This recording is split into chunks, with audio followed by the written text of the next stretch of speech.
Hey man, happy Father's Day to all the fathers. Just shout out to all the fathers. You know, I know a lot of y'all fathers out there, man. I hope y'all enjoy y'all day. Hope y'all wives and y'all baby mothers and your significant others get y'all some stuff, and your kids that y'all take care of and do things for. Hope they show y'all some appreciation. But anyway, I'm gonna talk about two fathers that is letting the black community down, man. Two fathers that letting the really three, but it's two that I want to talk about. I'm taking a bit about three. John Morant that need to step up to be a father instead of a friend. But anyway, I don't want to get into that. I'm talking about two black men that great fathers, I think great husbands. You know, I give them all that, but all it is discredited when they tell the black community to go vote for Joe Biden.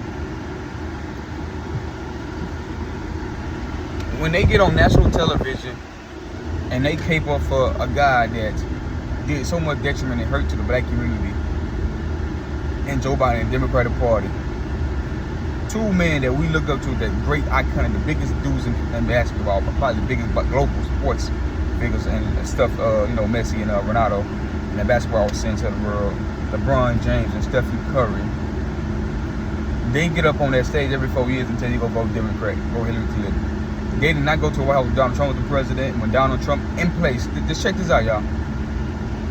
Just check this out. Donald Trump in place more things to help black people in this country than any Democrat president that I can remember in the last 20 years, especially the last return. Listen, this is what Trump did. Let's just ram some stuff off. And Steph Curry and LeBron James telling y'all to hate him. The First Step Act. First Step Act was to get non-violent criminals, even violent criminals, out of prison, with mostly non-violent criminals out of prison, federal prison, and hopefully states can adapt it like Texas do, and they'll send them funding to get them out of prison for stuff that Joe Biden, Bill Clinton, and the Democratic Party did with the three-stroke law and the 87 mandatory crack law and the 1940 crime bill. He's trying to combat mass incarceration with the First Step Act on the federal level. He got thousands of people out of prison, even freed Kodak and gave Lil Wayne a partner, right? Got so many people out of prison, a lot of black people, and we don't talk about that enough. We don't talk about that enough at all. That's one thing. When he first came in 2017, tax cuts came in. I was a beneficiary for that. 2017 tax cuts, everybody got a raise. Money went up, everybody was living good, money was great, and then, you know, COVID, the bug hit us. But the tax cuts, you know what tax cuts do? When they give the big corporations, and let the big corporations, God damn, that big ass hump. I mess my damn shocks up. But it give big corporations pay cuts so they can give raises and give bonuses out to their associates and more hours and more benefits. That's what, when you give people like, man, you giving the rich tax cuts and all that, not doing nothing for the poor. It actually is doing that. Who you trust more money? The government with your money or the corporations? I'm going to take my chance with the corporation, because the governments like to send money to Ukraine, and we've seen that. I like Joe Biden. I like this Democratic administration. They love to send money to other places. They ain't got no place to be, instead of giving it to the American people. So I would rather see the corporations get the money and give it to their workers, and that's what Trump did with the tax cuts in 2017. Furthermore, he did not the First Step Act, he did First Step Act, like I said, it's prison reform, but he also did opportunity zones. Opportunity zones. If you guys don't know, follow me on the video. Opportunity zones allows you to open up, get people cut, and also you cut regulations for businesses. So cut regulations, it helps you get businesses less things you gotta get law passed to get a business started, and it goes along with opportunity zone. Cut regulation, give people incentives to open up open up businesses, not just small businesses, but businesses in low poor neighborhoods. They call it economic base. When you give, and LaShawn McCoy benefits enough. He be on speech being AJW. He be on these shows being AJW, but he benefited more. He took advantage of that and opened up all kind of businesses, and he's flourishing with their businesses, right? So that gives people opportunity to open up a business in poor, disenfranchised communities, and you give them tax cuts because they open up in a business in the neighborhood, and it's giving people in that neighborhood, poor people, marginalized people, not just poor people just trying to make it jobs and equal economic opportunity. So that's what Trump did, right? So let's get that out of the way. What LeBron James tell you how to do is go vote for a guy that locked black people up for more than white people for rock cocaine than powder cocaine. He locked you up for weed, shit that is legal now that these white people make billions of dollars off of. LeBron James and Steph Curry, they tell you, no, don't go vote for Trump, vote for Joe Biden. Like these guys are our friends. Like the Democratic Party was started by the KKK in right after Jim Crow, and they freed the slaves and our ancestors. They started Jim Crow because the South was so racist. They're like, you know what, we still want segregation, so we still don't want y'all to be equal with us. That was started by the Democratic Party, and people gonna tell y'all, these idiots gonna tell you about a party switch, which is idiotic. Two people switched the party. It doesn't make any sense. So don't feed in that bull jive. Listen, they're a Marxist organization. It's like Colin Kaepernick. Marxist, they don't care nothing about themselves. Colin Kaepernick got his pocket fat while black people still getting killed at an alarming rate on the street. Not just by police, because that's a tiny fraction. I'm talking about black young youth killing each other at an alarming rate. And people always love to bring up, well, proximity. You kill who close to you kill. That's very 100% true.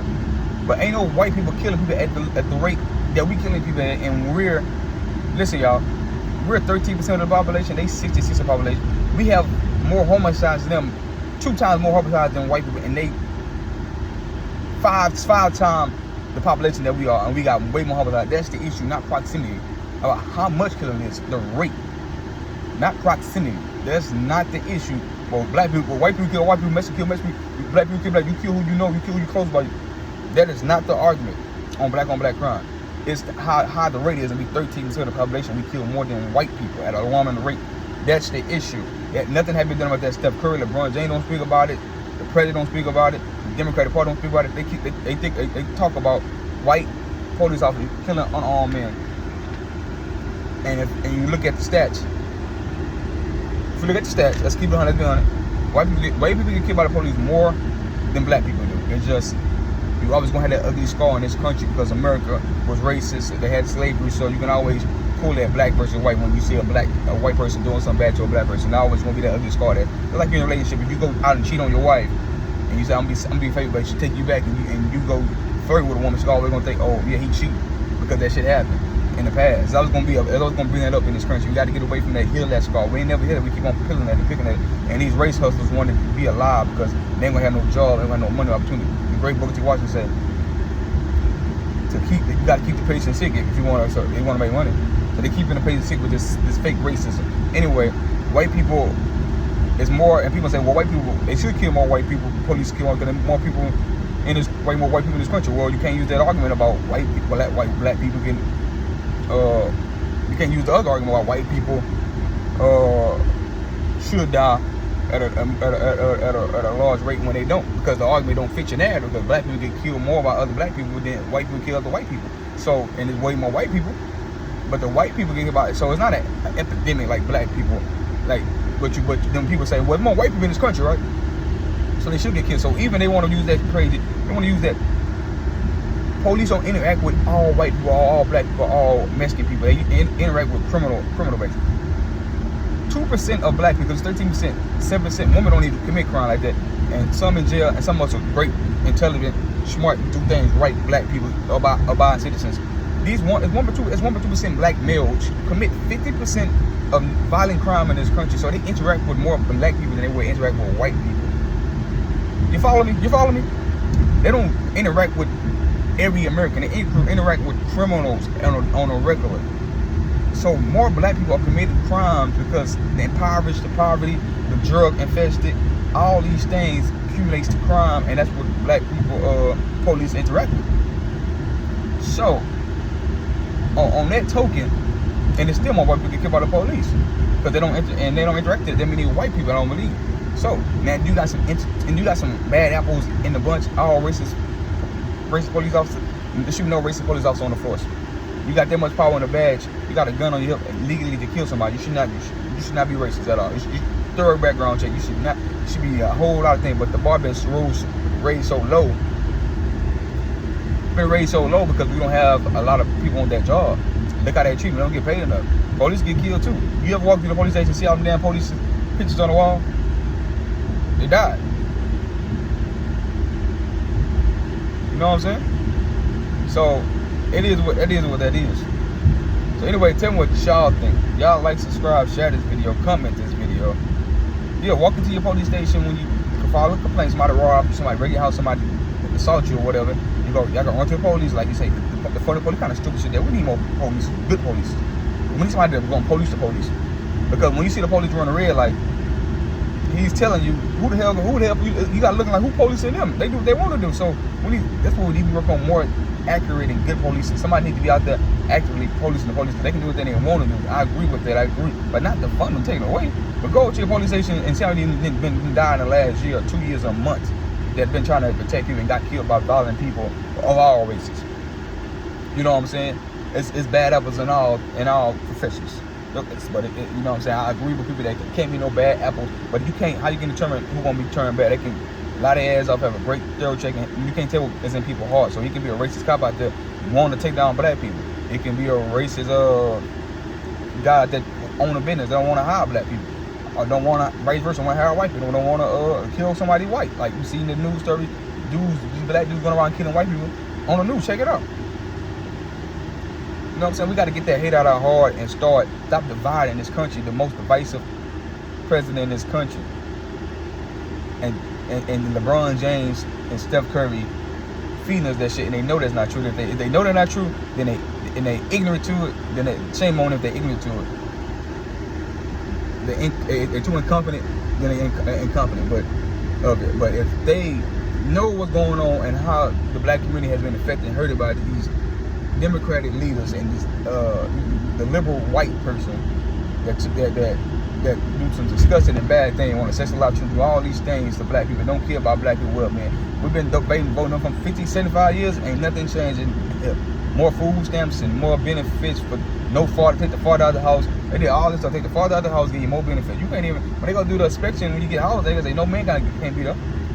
So they want to take it with a nuclear family. They want to sensitize us to all this crazy stuff going on, to start masculinity and tell you it's a race war going on, to keep black people voting for them. And it's a shame for God. And I hope we wake up, and I hope y'all wake up. I hope our black athletes stop doing it. Our most famous black athletes stop doing that. Anyway, tell me what y'all think. I said enough. Like, subscribe. I can go on and on, man. I got a lot of stuff to talk about. I want to break down this. I want to actually break down more politics on this channel, man. So let me know if y'all are feeling it. Like, subscribe.